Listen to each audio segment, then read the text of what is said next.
I already knew Enid would die because of me, and when I got back to the dorm, she was really lying in a pool of blood. She was covered in it, her face pale as a ghost. My mind went blank, but then she suddenly spoke. Turns out, Got ya! Happy prank day! today was Nevermore's prank day, a day when students could mess with each other, however they wanted.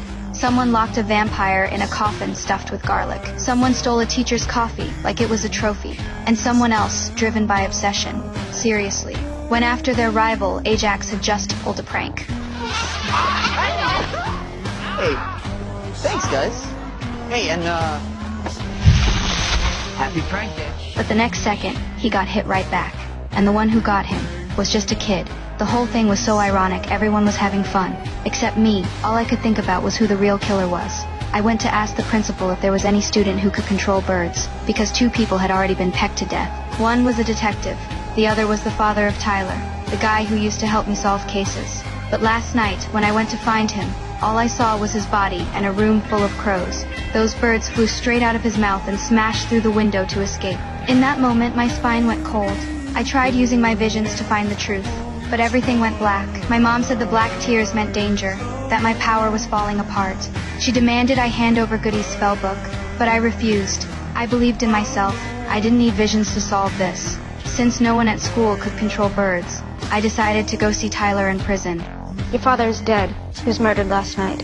He acted like he knew nothing, but I didn't believe him, because the other victim was also tied to his family. I pushed him for answers, and he warned me. Once I left, he'd kill Enid. That set me off. I told him he was trapped in a cage and still pretending to be a threat. He lost it and tried to lunge at me, but the shock collar went off. He hit the ground, twisting in pain. I stood behind the glass, cold as ice. He wasn't worth another second of emotion.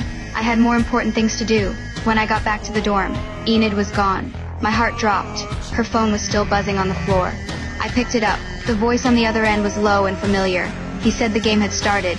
I had 30 minutes. Or Enid and her boyfriend would die. And a clue card appeared in the room. I had no idea how he got it in there, but I quickly recognized the markings. They were music notes. I followed the trail through a hidden passage, and finally found Enid. She was tied up. Hanging above her were over 100 blades.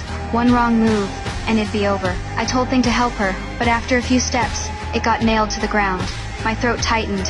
I forced myself to stay calm. I had no choice but to search for the next clue.